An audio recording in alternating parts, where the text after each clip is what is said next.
Malam hari ini saya ingin bicara tentang satu materi yang sudah saya umumkan di radio, bagaimana mengatasi kekecewaan. Karena hal ini sangat-sangat luar biasa. Minggu-minggu ini secara pribadi saya juga belajar untuk menang menghadapi masalah kecewa. Pulang dari Pontianak saya harus menghadapi kenyataan bagaimana tidak dikuasai kekecewaan, tapi mengatasi kekecewaan dan menjadi pemenang. Lagu tadi, walau 1000 rebah di kiri kananku, itu kelihatannya gampang tapi tidak mudah menjadi the last man standing. Orang yang terakhir berdiri adalah orang yang paling tangguh, paling kuat, paling hebat, dan paling tough, paling tangguh lah pokoknya lah. The last man standing, the last woman standing, itu enggak mudah, nyanyinya gampang. Karena kita akan terpengaruh, kalau dia lemah, kita juga lemah. Tapi orang yang the last man standing, orang yang pasti sudah mengalahkan kekecewaan. Amin. Di Matius 11 ayat 6. Dan berbahagialah orang yang tidak menjadi kecewa dan menolak aku. Ada satu urutan bahwa kekecewaan bisa membuat kita menolak Tuhan. Tuhan sudah mengantisipasi ini ketika Yohanes bertanya kepada murid-murid Yesus, ditanya bagaimana tentang Yesus. Yohanes punya image tentang Mesias seperti ini. Yesus nggak banyak ngomong, dia bilang apa? Orang buta melihat, orang lumpuh berjalan, orang kusta tahir, dan seterusnya. Yesus bilang gini, kalau kamu nggak mau sengsara, kamu akan bahagia kalau kamu tidak menjadi kecewa. Karena kalau orang kecewa, tingkatan selanjutnya adalah menolak Yesus. Betul nggak? Kekecewaan itu akan selalu dihadapi oleh banyak manusia, dan setiap kita pasti pernah kecewa. Atau mungkin malam hari ini kita juga sedang bawa kekecewaan itu. Karena ada 4 kebutuhan dasar manusia. Yang pertama, manusia kebutuh untuk dikasihi dan mengasihi. Tidak ada orang yang ingin dibenci, semua ingin dikasihi. Lihat kiri kananmu, kau ingin dibenci nggak? Yang kedua, manusia ingin adanya sebuah pengakuan akan eksistensi dirinya. Atau dalam bahasa premannya, manusia ingin dianggap. Nggak ada manusia yang nggak ingin dianggap. Selemah apapun, secuek apapun, dia butuh sebuah pengakuan bahwa kamu ada. Maka itu di gereja kalau ada yang nggak disalami nanti tersinggung, karena dia merasa ada kok nggak diakui. Yang ketiga, kebutuhan akan penghargaan, akan apresiasi. Manusia ingin apa yang dikerjakannya, apa yang diperbuatnya mendapatkan apresiasi dari yang lain. Dan ini seringkali menjadi satu titik tolak untuk pemimpin-pemimpin, untuk bos, untuk majikan, menjaga memelihara karyawannya dengan memberikan apresiasi, itu penghargaan. Namun malam hari ini konsep keempat ini akan dirombak lewat karya Kristus. Yang keempat, manusia punya kebutuhan untuk memiliki dan dimiliki. Setiap orang ingin memiliki, dan itu relatif cukupnya. Dan setiap orang ingin dimiliki. Ada rasa ingin dicintai dan dimiliki. Ada rasa ingin dihargai dan berharga oleh pihak lain. Sebab itu ketika 4 kebutuhan dasar ini tidak dipenuhi, akan mengakibatkan pada satu kekecewaan. Yohanes punya satu ekspektasi tentang Yesus. Dia bertanya bagaimana si Yesus. Dia ingin jawaban yang jelas. Yesus berikan bukti ini loh. Dan Yohanes dipuaskan. Bapak Ibu yang dikasihi Tuhan, ketika orang menjadi kecewa karena 4 kebutuhan ini tidak dipenuhi, mereka akan bersikap irasional, tidak logis. Kita lihat dalam 1 Raja-Raja 19 ayat 9 dan 10. Di sana masuklah ia ke dalam sebuah gua dan bermalam di situ. Maka firman Tuhan datang kepadanya, demikian, apakah kerjamu di sini, hai Elia? Jawabnya, aku bekerja segiat-giatnya bagi Tuhan Allah semesta alam. Karena orang Israel meninggalkan perjanjianmu, meruntuhkan mezbah-mezbahmu, dan membunuh nabi-nabimu dengan pedang. Hanya aku seorang dirilah yang masih hidup, dan mereka ingin mencabut nyawaku. Tadi saya katakan bahwa ketika orang menjadi kecewa, kebanyakannya pikiran jadi tidak irasional. Bukan logika yang bergerak, tapi perasaan yang main. Kita lihat Elia ini, ketika dia mengalami kondisi seperti ini, dia sedang stres, sedang takut, sedang mengalami satu depresi mental yang sangat dalam, dia letih. Namun ada satu kalimat yang dapat kita tangkap di sini, yang dapat kita jadikan sebuah pijakan untuk kita mengambil kesimpulan bahwa Elia sedang kecewa. Lihat dalam ayat 10, aku bekerja segiat-giatnya bagi Tuhan. Ini kalimat yang mengatakan kepada Tuhan bahwa aku sudah lakukan apa yang kau mau buat engkau Tuhan. Tuhan kan tanya, apa kerjamu di sini, hai Elia? Jawab pertama pada Tuhan dari Elia, aku bekerja segiat-giatnya bagi Tuhan. Namun dalam bagian terakhir ayat 10 dikatakan gini, dan lihat, mereka ingin mencabut nyawaku. Elia mendapati sebuah kondisi yang tidak sama dengan harapannya. Aku sudah bekerja segiat-giatnya bagi Tuhan, namun mengapa mereka ingin mencabut nyawaku? Kenapa saya bilang tidak ada satu logika atau irasional dalam pendapat Elia? Saya mau katakan, yang bunuh Elia mereka atau satu orang? Mereka atau satu orang? Satu orang. Siapa yang membunuh Elia? Isabel. Tapi kenapa Elia langsung menjustifikasi, memberikan satu penghakiman bahwa seluruh Israel yang dia layani justru ingin membunuh dia? Itu nggak rasional. Ketika orang menjadi kecewa, ketika orang menjadi patah hati, ketika orang menjadi katakan depresi, yang main perasaannya, dan biasanya perasaan itu cenderung membesar-besarkan sesuatu. Coba kalau stres, aku yang paling susah, aku yang paling sengsara, aku yang paling menderita. Dia ingin membesar-besarkan sesuatu supaya egonya, supaya ada perhatian dari orang lain. Perhatikanlah aku, karena aku yang paling menderita. Betul? Suami ditampar, istri ditampar suami, itu penderitaannya sudah kayak kiamat. Perlu ditampar. Aku istri paling menderita, suamiku paling jahat. Kata-kata paling itu menandakan tingkat tertinggi, kan? Ya enggak? Ya enggak? Tingkat tertinggi. Jadi suami dia paling jahat. Suami-suami yang lain tuh jahat tapi di bawah suami dia. Kenapa mau nikah dengan seperti itu? Kan bodoh. Nikah dengan orang yang paling jahat. Waktu pacaran paling drastis. Tadi pagi saya katakan, sebelum nikah yang paling banyak bicara siapa? Laki-laki. Ngelamar kan? Bual dikit lah sama mertua lah. Bual lah. Oh nanti gini. Banyak bualnya kan? Setelah nikah yang paling banyak bicara siapa? Perempuan. Dan kalau perempuan kelebihan bicara, maka laki-laki akan bertindak. Apa yang kau tabur itu kau tuai, buak. Ketika terjadi hantaman, perempuan berkata, pulangkan saja pada orang tuaku. Saya mau katakan, ketika kita menjadi kecewa, menjadi depresi, saudara harus jujur dengan Tuhan, bahwa kita cenderung melebih-lebihkan sesuatu. Elia, seorang nabi yang diurapi Tuhan, ketika dia menjadi kecewa dan depresi, dia berkata, mereka. Kata-kata mereka itu menggambarkan, menunjuk pada orang Israel, bukan hanya Isabel. Padahal yang mau bunuh Elia siapa? Satu wanita. Kenapa seperti ini terjadi? Karena ketika engkau menjadi kecewa, di situ iblis sedang bekerja dengan luar biasa. Karena salah satu pintu masuk untuk orang Kristen diperbudak adalah lewat kecewaan. Saudara lihat di gereja banyak orang kecewa. Kecewa pendeta, kecewa A, kecewa B, kecewa D. Karena apa? Ekspektasinya, sebuah kerinduan, sebuah keinginan di dalam pandangannya tentang gereja itu gak sesuai. Dia menjadi kecewa, kenapa seperti ini, kenapa seperti itu, kenapa begini, kenapa begitu. Dan dia mulai kecewa, dia mulai umbar, dan dia mulai membesar-besarkannya. Maka itu gosip itu di awal kekecewaan. Gosip itu seperti api.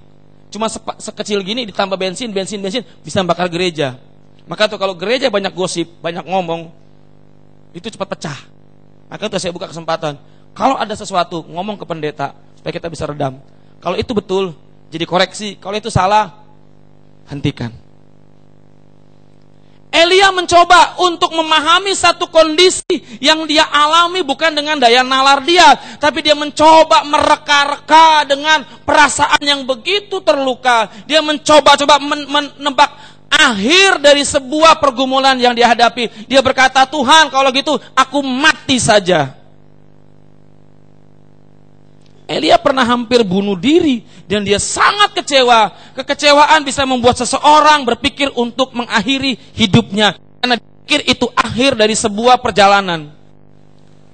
Saya mau katakan malam hari ini, kalau kita mengalami kekecewaan, apapun yang menyebabkan kekecewaan, coba redam, jangan kita menjadi sesuatu yang terlalu gampang membesar-besarkan. Jujur aja, kadang-kadang kita suka diperhatikan kalau kita membesar-besarkan sesuatu. Dalam hal ini ketika kita punya masalah, saya pengalaman konseling, banyak orang bilang gini, masalahku paling berat om. Betul gak? Suamiku paling gak mengerti aku. Kata-kata paling itu menggambarkan tingkat tertinggi. Dan kenapa engkau menikah dengan dia? Elia kecewa karena dia sudah berusaha, namun orang Israel justru tidak membela dia, bahkan ingin membunuh dia. Dalam pikirannya, Elia menjadi kecewa karena nggak mendapatkan apresiasi dari apa yang dia kerjakan. Bayangkan, Elia merasa berjasa karena sudah menunjukkan Allah yang benar pada orang Israel. Tapi kenapa ketika dia dikejar oleh Isabel, orang Israel tidak membela dia, justru mendukung sepertinya dalam pikiran Elia. Kita punya motivasi apa dalam melayani Tuhan akan terbukti pada saat lingkungan sekelilingmu tidak mendukung engkau, tapi justru mengkritik engkau. Kita ini sepertinya melayani siapa? Elia ini melayani siapa? Melayani Tuhan atau melayani bangsa Israel? Kalau dia melayani Tuhan, dia nggak peduli dengan pendapat orang. Yang terpenting yang dikejar pendapat Tuhan. Amin. Amin.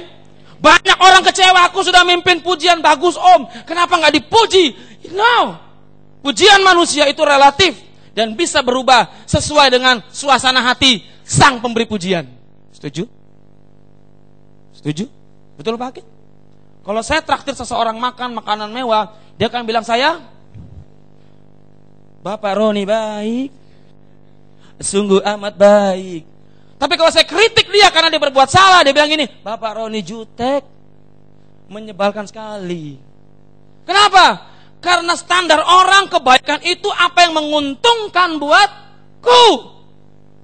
Dan kalau itu merugikan, jahat. Dan itu egois sekali. Maka itu di gereja banyak terjadi gesek-gesek. Kenapa? Karena kadang-kadang gak dewasa menyikapi perlakuan orang pada kita. Kita ingin dihargai, yes, tapi pernah menghargai orang lain. Yesus bilang gini, kalau engkau ingin orang lain berbuat sesuatu kepada engkau, mulai dari dirimu. Kayak kemarin rapat. Di rumah ini ngeluh, kalau tugas kotor, tunggu-tungguan, ya mulai dari pertama yang ngelihat sampah, itu yang ngangkat. Amin. Kita ingin menjadi orang yang dihargai, diakui, tapi kita berusaha kita ingin seperti itu, tapi kita nggak pernah mencoba untuk memulai dari kita dahulu. Motivasi melayani akan teruji pada saat engkau tidak diberikan apresiasi. Elia itu nggak ada orang yang puji dia lari sendiri, dia bilang gini, hanya aku seorang diri yang masih ada Tuhan. Artinya apa gini? Oh, engkau nggak peduli pada aku Tuhan, semua mati sia-sia pelayananku. Akibatnya apa? Elia stres. Saudara tahu nggak? Patokan saya dalam melayani kalau saya stres siapa? Yeremia. Saya akan malu kalau berkaca pada Yeremia karena Yeremia tidak pernah menobatkan orang satupun. Bayangkan kalau KKR Yeremia, siapa yang mau terima Tuhan? Nggak ada yang angkat tangan. Menurut saudara, Yeremia berhasil atau tidak? Tidak. Betul? Tapi ukuran Tuhan, pembuat mujizat belum tentu masuk surga. Takut kan ngomongnya amin kan? Pembuat mujizat yang mengadakan mujizat belum tentu masuk surga. Matius 7 ayat 21. Kita kejar sesuatu yang kelihatan spektakuler supaya orang bilang gini, wih, pelayanan dia mantap bro. Mantap bro. Manusia mengejar kedudukan agar dihargai, betul gak? Engkau melayani jadi WL supaya WL-nya mantap loh. Tuhan Yesus baik. Wih, kalau dia mimpin pujian, wih, sorga bergetar, gunung di sorga belum bergetar, sorga gempa bumi, bahkan malaikat ngacir karena ngumpul di sini semua. Pujian manusia itu relatif. Saudara, saya mau katakan jangan mengharapkan pujian manusia dan motivasi melayani Tuhan atau manusia. Kalau manusia engkau jadi bunglon. Kau akan berusaha menjadi sesuatu yang diterima oleh orang, sementara Tuhan gak pernah suka orang bunglon. Engkau ingin diterima orang, good, tapi utamakan penerimaan Tuhan. Amin.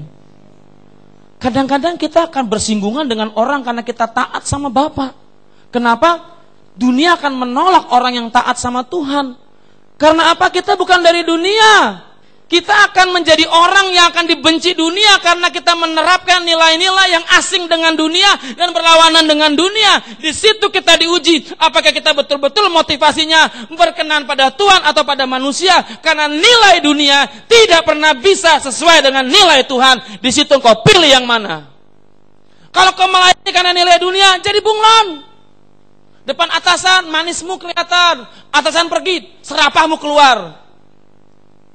Udah mau gajian, mukanya baik semua. Bos, teh manis, teh tawa, Susu. Gaji anak-anak 3 tahun, racun mungkin dihidangkan. Saya tidak menyangkal bahwa kalau kita punya integritas dalam kerajaan Allah, saudara akan punya banyak musuh dalam pandangan dunia. Saudara kalau terapkan nilai kerajaan Allah akan bersinggungan dengan nilai dunia. Di situ engkau tetap konsisten. Kalau engkau goyah, engkau ingin ikut nilai dunia seperti Elia. Dia berusaha memahami kenapa orang benci pada aku. Aku sudah melayani engkau Tuhan, kenapa seperti ini?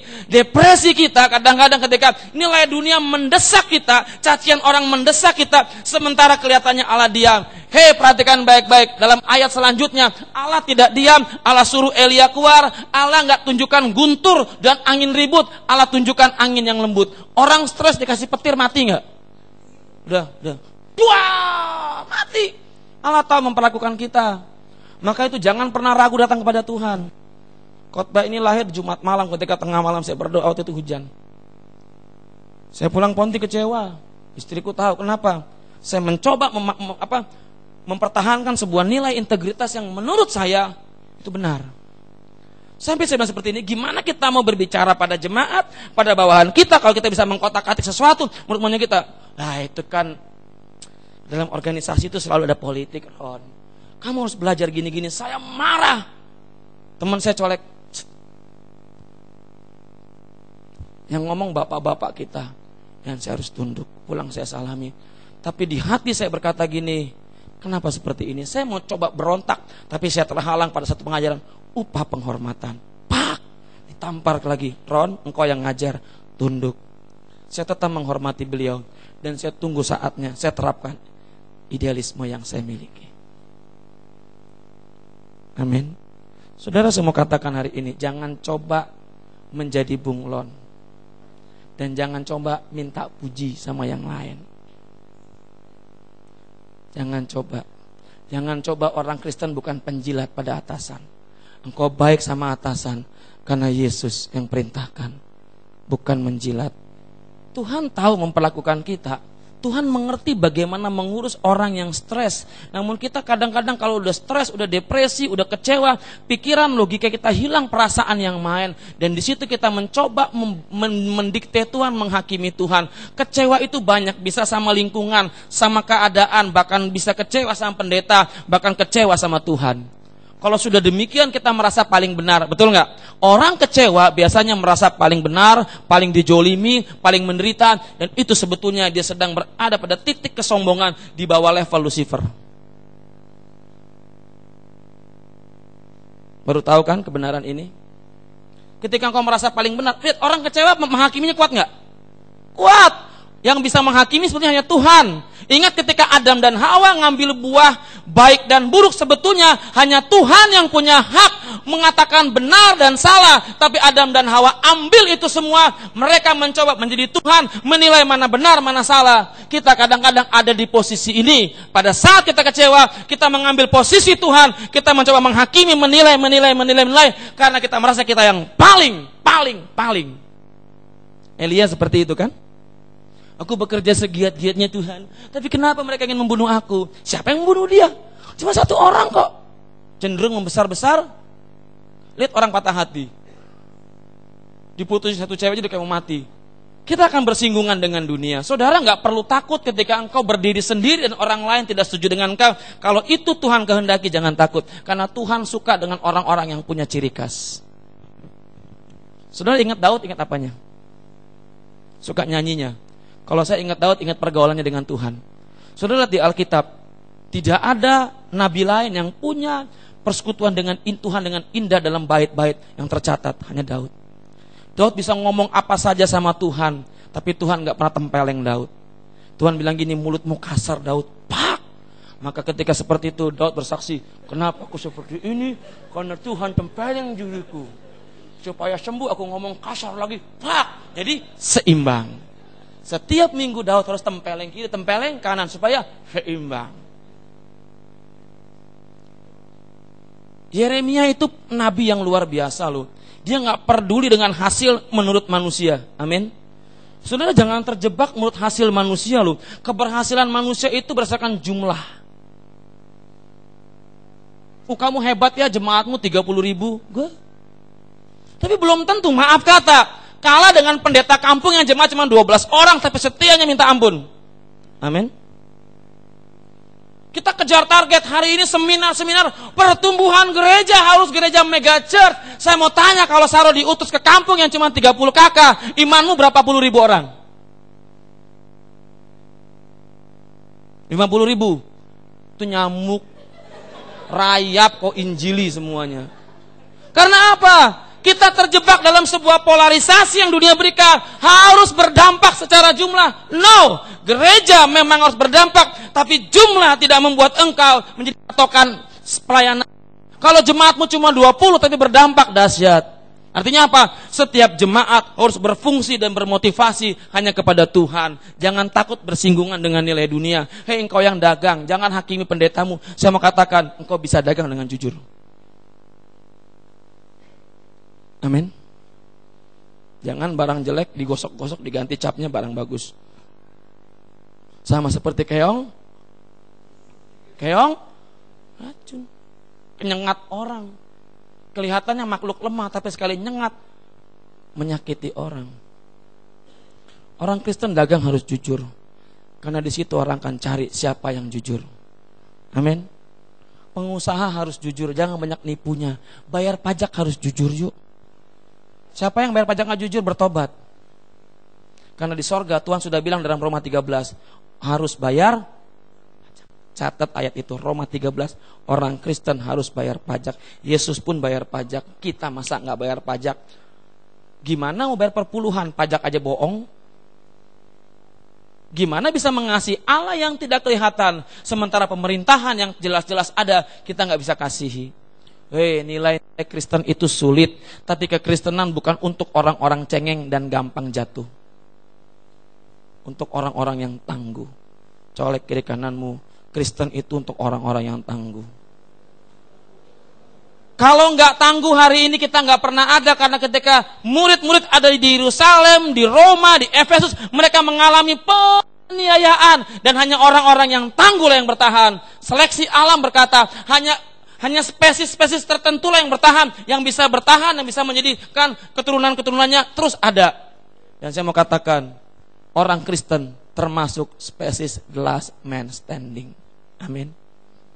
Saya belajar biologi, teori evolusi, yang lemah akan mati, yang kuat akan bertahan. Saya mau katakan, di akhir zaman bukan kuat fisik yang ada, tapi kau kuat menghadapi kenyataan. Dan itu didasari oleh motivasi hatimu melayani siapa.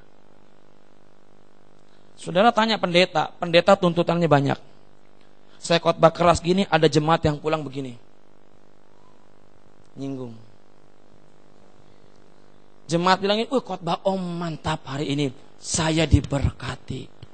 Yang sebelah bilang gini, khotbah om biasa saja. Lu mau ikutin siapa?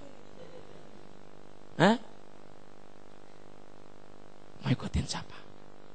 Saya ikuti majikan agung. Saya sudah siapkan khotbah covenant, tapi minggu malam Tuhan bicara, Jumat malam Ron, khotbahkan apa yang kau alami bersama denganku, share dengan orang-orang yang kau pimpin. Saya mau share bahwa kekecewaan adalah pintu terbaik iblis untuk menghancurkan engkau. Karena setiap hari kita berhadapan dengan orang-orang, dan itu tidak kemungkinan engkau akan kecewa. Elia kecewa loh. Elia itu kurang apa? Hanya satu nabi yang bisa menurunkan api dari langit. Amin. Dan di akhir zaman Alkitab katakan akan datang Elia baru. Betul nggak? Iblis sudah tahu akan datang Elia baru. Maka itu iblis buat Elia palsu. Iblis bisa buat banyak mujizat. Buat iblis buat mujizat itu paling gampang. Nggak percaya? Tanya sama Lofusin. Tanya sama Ki Joko Bodo. Papa saya bisa buat mujizat, potong lidah dan dia tulis punya, nyambung lagi. Itu bukan ada di Global TV yang bagaimana menyingkapkan sulap. Karena aku lihat sendiri, dia potong, dia tusuk lidah, dia tulis pu. Dan darahnya itu dikasih kertas kuning, dia kasih ke pasien dan pasien bayar. Katanya obat. Saya nggak habis pikir apa hubungan lidah yang terpotong dengan itu yang dibakar dan diminum jadi obat. Iblis bisa buat mujizat, betul? Iblis akan tiru setiap apa yang Tuhan kerjakan. Mujizat ini, maka itu kalau KKR Tidak ada hubungannya lain. Jangan terlalu kejar mujizat. Karunia mengangkat engkau, tapi buah roh mempertahankan engkau tetap ada di atas. Amin. Untuk Kristen-Kristen yang masih kanak-kanak sih, not bad, enggak buruk lah kejar sesuatu yang spektakuler.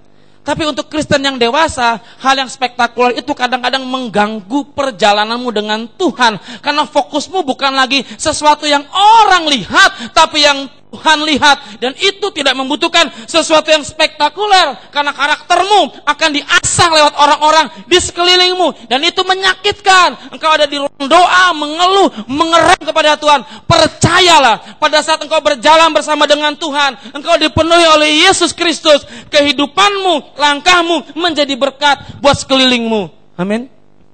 Jangan takut nggak laku jadi orang Kristen. Kalau Tuhan bersama denganmu, kalau dia ditinggikan, dia akan menarik banyak orang. Yesus nggak butuh jabatan untuk menjadi orang yang berpengaruh. Dia hanya butuh taat pada Bapa, dan pengaruh itu keluar lewat dirinya, dan orang berbondong-bondong ikut dia. Herodes nggak pernah diikuti oleh hampir 6.000 orang. Tapi Yesus tanpa disuruh, orang ngikut dia, bahkan sampai tidur di alam terbuka. Bayangkan, Yesus nggak pernah minta orang ikut dia. Tapi ribuan orang berbondong-bondong, bukan karena dia lakukan kehendak manusia, tapi kehendak Bapa. Saya mau kasih 4 atau 5 langkah untuk kita mengatasi kekecewaan. Yang pertama, kekecewaan adalah cara Tuhan untuk menyadarkan kita akan motivasi terdalam yang menjadi alasan kita melakukan kehendaknya. Manusia ini punya hati, dan Alkitab berkata liciknya hati ini gak ada yang tahu. Semua orang bisa melakukan kehendak Tuhan, tapi kekecewaan akan mengembalikan engkau pada titik yang terdalam untuk mengkoreksi motivasimu. Amin. Kalau engkau melayani ke gereja hanya karena orang, ketika orang gak perhatikan engkau pasti kecewa. Amin. Kalau engkau sekolah Alkitab karena mengejar sebuah jabatan, engkau diutus ke dalam Papua, engkau pasti kecewa. Temanku SMS lagi di mall. Aku balasnya gimana ya?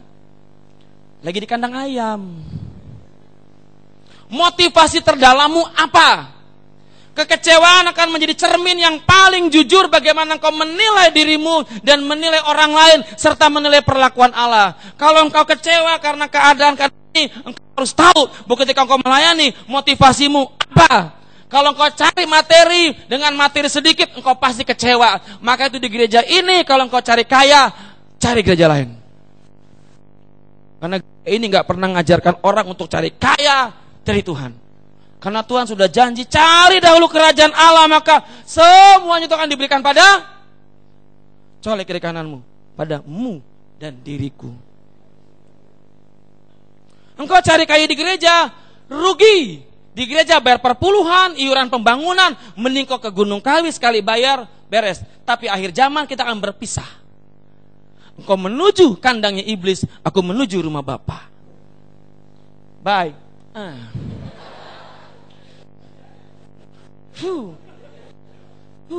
Karena kita menuju sukacita. Kalau engkau mau ikut Gunung Kawi, di dunia mungkin engkau kaya, tapi ketika dijemput Bapa di sorga, dia bilang gini, Roni, limusin, kamu kereta udang busuk. Tuhan, aku mau ucapin salam, kasih kesempatan. Bye.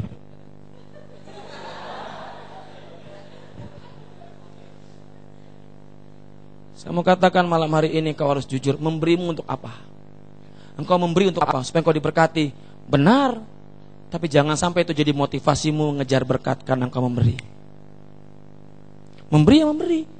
Benih itu harus baru tumbuh. Enggak usah minta jasa. Motivasi terdalammu melayani karena Tuhan. Diisi kantongmu, amin. Enggak diisi, haleluya, walaupun mencucurkan air mata. Motivasimu apa? Ikut Tuhan karena Cien?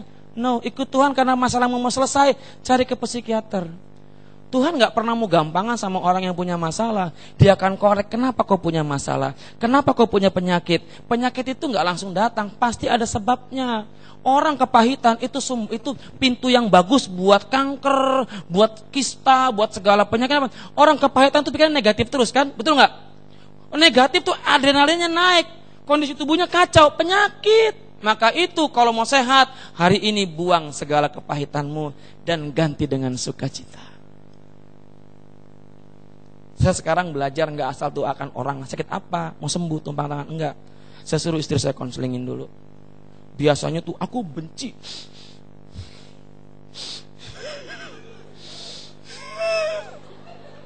Loh, ketawa kalian kan? Biasanya kesembuhan terjadi setelah pengakuan. Yang sembuh banyakkan Kristen mula-mula. Kristen bangkotan susah sembuh. Percaya. Oke, lihat kan? Kesembuhan terjadi banyak pada orang-orang Kristen mula-mula. Tapi Kristen dewasa susah sembuh. Kenapa? Dia tahu kebenaran dan dia mencoba mempolitisir kebenaran untuk kebenaran dia sendiri. Pak Haji sembuh didoakan, biasa. Karena dia pasti bertobat. Kristen bangkotan sembuh susah. Aku sudah dengar firman, aku tahu A, aku tahu B, pendeta sembuh susah. Aku ngomong sendiri. Maka itu kadang-kadang doakan sama pendeta, kita tahu masing-masing standarnya. Doakan jemaat baru, saya pengalaman melayani jemaat baru non-Kristen dengan jemaat sendiri yang sudah bangkotan, itu gampang doain yang masih baru loh. Cepat sembuhnya, masih polos, masih pure, masih gampang nangis dan tersentuh. Yang sudah bangkotan, nunggu infus sudah netesnya agak susah, nunggu jarum yang tuit, uga agak cepat bunyinya, baru mau bertobat. Kalau tidak, ku kencengin infusnya. Kalau tidak, oksigenmu ku persulit masuknya. Pengalaman. Nanti lihat di Peter Yonggrin, persentase yang sembuh itu kebanyakan orang-orang Kristen baru. Kenapa? Kita punya kebenaran. Dan kita punya banyak alasan untuk menjustifikasi Tuhan. Karena kita pernah kecewa dengan Tuhan. So, kembali ke motivasimu. Kekecewaan adalah cara Tuhan membuat engkau mengkoreksi motivasimu. Tanya kiri kananmu, ngapain kau ikut Tuhan? Yang kedua, kekecewaan adalah sarana untuk kita berkaca apakah kita juga tidak mengecewakan orang lain. Kita kan paling gampang menghakimi ya. Aku dikecewakan oleh si A, B, C, D, E, F, G, H, E, J, macam-macam. Tapi kalau mereka ditanya, pernah gak kau dikecewakan dia? Malu gak kita? Malu. Maka itu, hidup harus seimbang. Kita gampang nunjuk dia mengecewakan saya. Interogasi deh, kamu pernah dikecewakan? Saya begini, karena dia lebih dahulu begitu. Aku begini, engkau begitu, sama saja. Kadang-kadang di ruang doa ketika saya sedang dalam menikmati kesendirian dengan Tuhan, saya sedang duduk, mungkin saya sedang membaca sebuah buku tapi saya gak konsen baca buku. Tuhan seperti ingatkan, Ron, kamu begini. Akhirnya belajar untuk tidak mengecewakan kalau memang itu masih bisa dihindari. Tapi sebagai pemimpin saya gak mungkin menyenangkan banyak orang. Kalau Tuhan suruh A, orang kecewa, itu resiko, itu sebuah harga kepemimpinan. Amin. Di rumah tangga pernah anak-anak kecewa dengan engkau? Sering. Papa kuno, papa gak pulang, baby. Papa kuno, baby. Masa sudah gede gini pulang gak boleh lewat jam 10? Papa kuno. Papa bilang gini, pulang sekarang. Papa kuno, pulang. Anak kecewa. Tapi bapak bertindak untuk kebenaran. Betul? Istri dengan suami seperti itu. Kadang-kadang istri banyak perasaan dikecewakan. Tapi saya mau katakan, karena wanita pakai perasaan, seringkali logika pria dikecewakan lewat perasaannya. Istri-istri kadang-kadang gampang menghakimi suami, paling mengecewakan. Tahu gak, kadang-kadang perasaanmu yang menguasai dirimu seringkali membuat laki-laki gak bisa mengerti cara pikirmu. Akibatnya terjadi miskomunikasi. Betul gak? Laki-laki bilang gini, hujan gak apa-apa terobos saya. Enggak pak, nanti bedaku luntur. Nanti apa kata orang? Orang kok didengar, suamimu yang didengar. Saya kadang-kadang lihat perempuan tuh aneh. Kalau mau arisan atau pertemuan lain-lain, hujan diterobos, bedak gak perlu. Tapi kalau hal-hal yang ibadah, kayaknya tuh dunia akan kiamat kalau bedaknya luntur. Rambut jatuh satu aja, itu sudah nyari kaca. Mana kaca? Ini rambut harus dilem, dilakban, bahkan kalau diplester pakai semen supaya gak turun satu biji. Laki-laki gak ngerti, lu kenapa sih kayak orang gila gitu? Penampilan, ha? Istri masak capcay, istri bilang sudah enak, suami bilang enggak. Suami jujur salah, enggak jujur juga salah.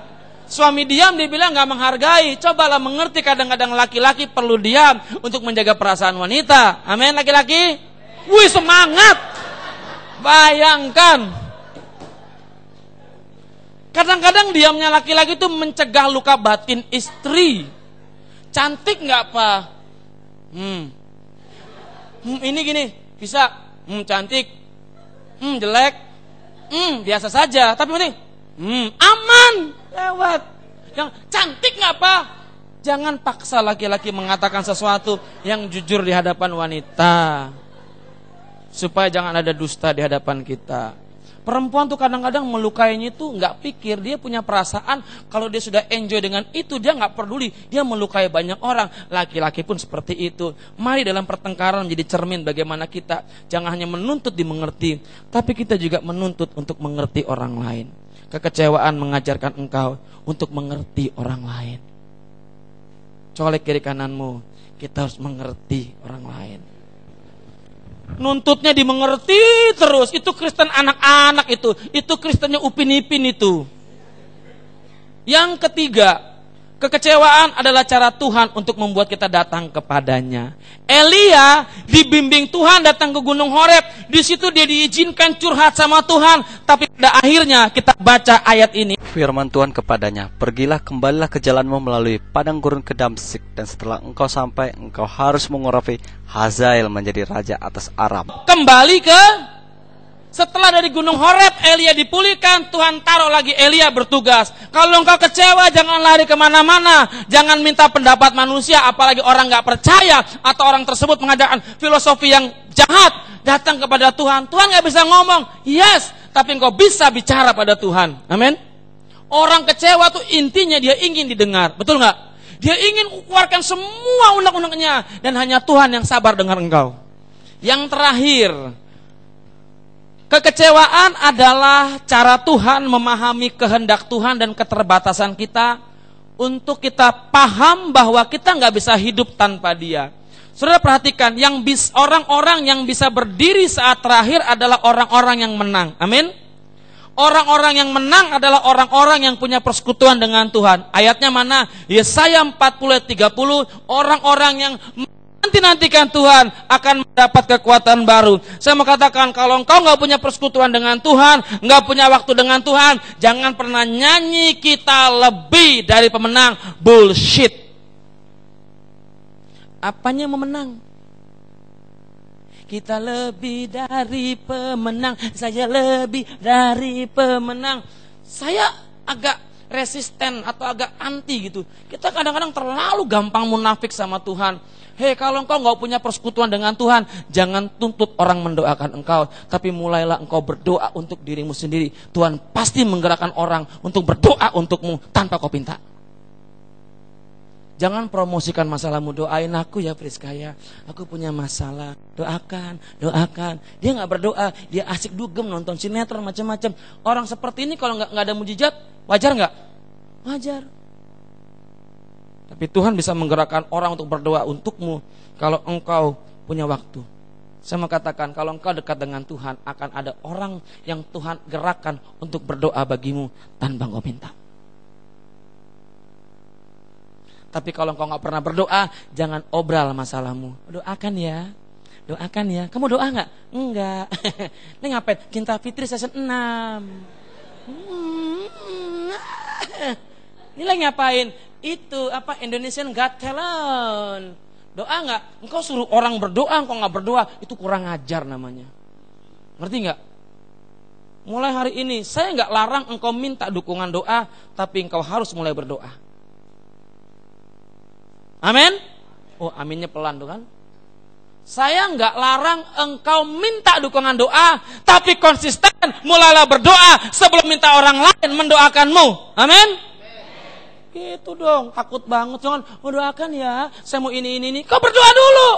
Kalau engkau berdoa, Tuhan Maha Kasih, Dia gerakan pendoa syafaat. Saya punya pendoa syafaat di Jakarta, menyangka saya, dia berdoa buat saya, dan dia kadang-kadang tahu masalah saya tanpa saya minta. Ron, kamu gini. Iya Mi, doakan. Artinya apa? Ada sebuah komunikasi antara Allah dengan orang-orang yang kudus untuk mendoakan orang-orang yang di garis depan. Amin. Mulai hari ini, kalau ada yang mau minta didoakan, tanya dahulu, udah berdoa belum?